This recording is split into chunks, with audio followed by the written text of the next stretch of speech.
Anyway, climate change. I promised Jennifer Marohasy, she's from the IPA. She's one of the great whistleblowers on what is actually happening in Australia with temperatures.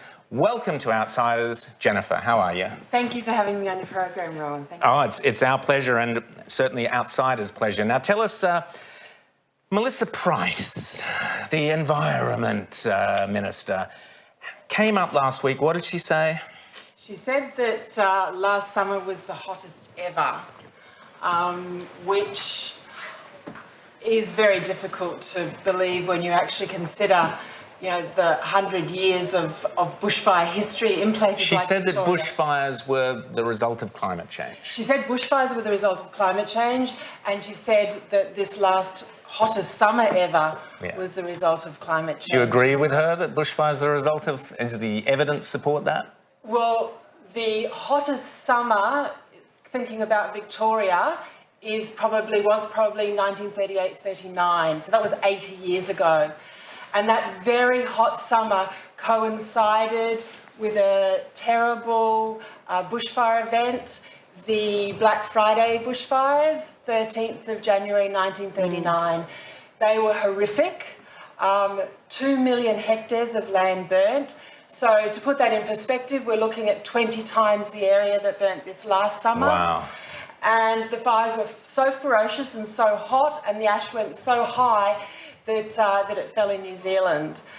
Those fires back 80 years ago are recognised as one of the worst natural disasters, and yet. And be clear, there is no way that could be caused by so-called climate change, by man-made global warming in any shape or form. Well, 80 years ago, carbon dioxide levels were less than they are now, and we're told that it's getting hotter and hotter and that bushfires are getting worse and worse. But that's denying our recent history. Well, I want to look at, okay, so you've also looked at the data that the Bureau of Meteorology are putting out there.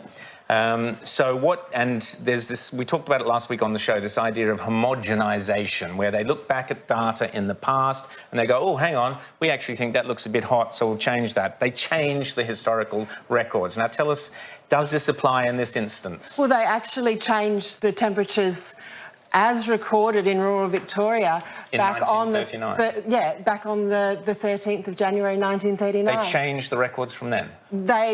For the official AcornSat database, that's right. What is the possible justification for that? What argument can they put forward to warrant this? So, most recently, they're saying that the changes that have been made in the last 6 years are because of equipment changes, but there have been no equipment changes at the places where they've changing these records, and they've changed further, they've dropped down further the temperatures as recorded on the 13th of January 1939. So are they just basically using statistics to look for a story? Are they trying to fit a narrative? What's happening here? Well, I sort of look at individual series, and what you generally find is that there's a cooling of the past, and the extent of the cooling, for example, between version 1 of Acorn and version 2, this is the official data sets used by the CSIRO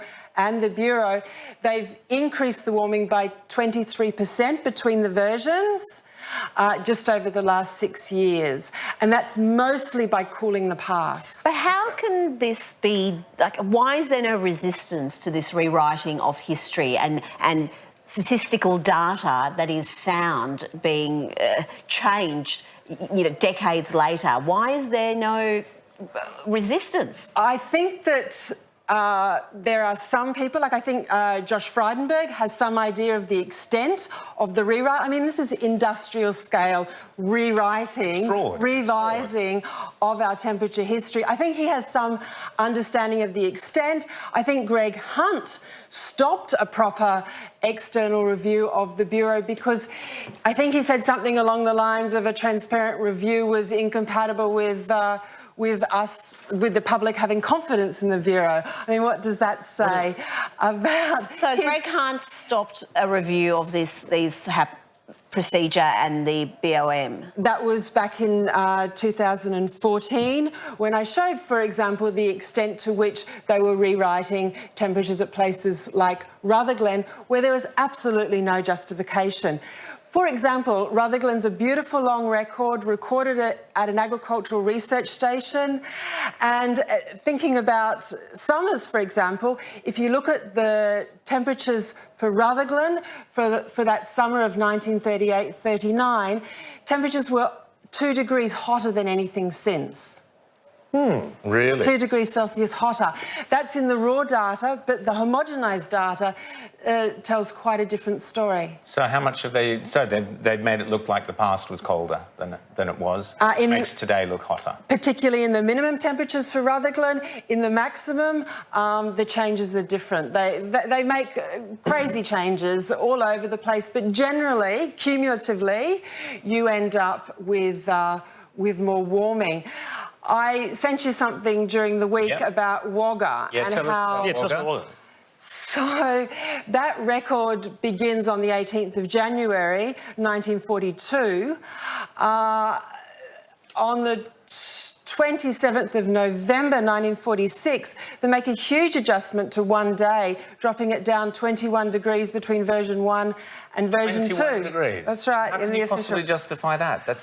That's madness. That's between what Greg Hunt said was the new official temperature record and what we've now got 4 years later as the new official temperature record. So do they ever adjust the temperatures the other way to make the past appear hotter? There are some adjustments the other way, but on average, you're getting a cooling of the past, making the present appear warmer. And the Bureau acknowledges that the most recent revisions, the most recent adjustments, have resulted in a 23-degree increase in the rate of warming between just over the last 6 years, between version 1 and version 2. So people can say, hand on heart, it's warming, when in fact the raw data says that that's not the case. Now also tell us, so just briefly, if you change the data, so if people want to understand how bushfires work and the danger of bushfires and what goes into creating bushfires, if they now look at the new data from ACORN, they will be getting the wrong impression. So I've spoken to bushfire managers a couple of years ago in Victoria and I said, are you using the homogenised data or are you using the raw data? And they weren't sure.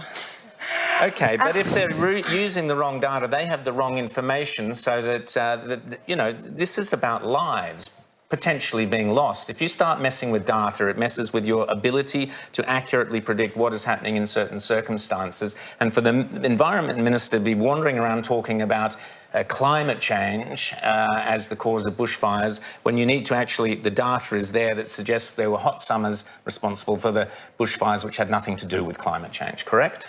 Correct. I don't think the current minister has any idea of the extent of the industrial scale remodelling of our temperature history.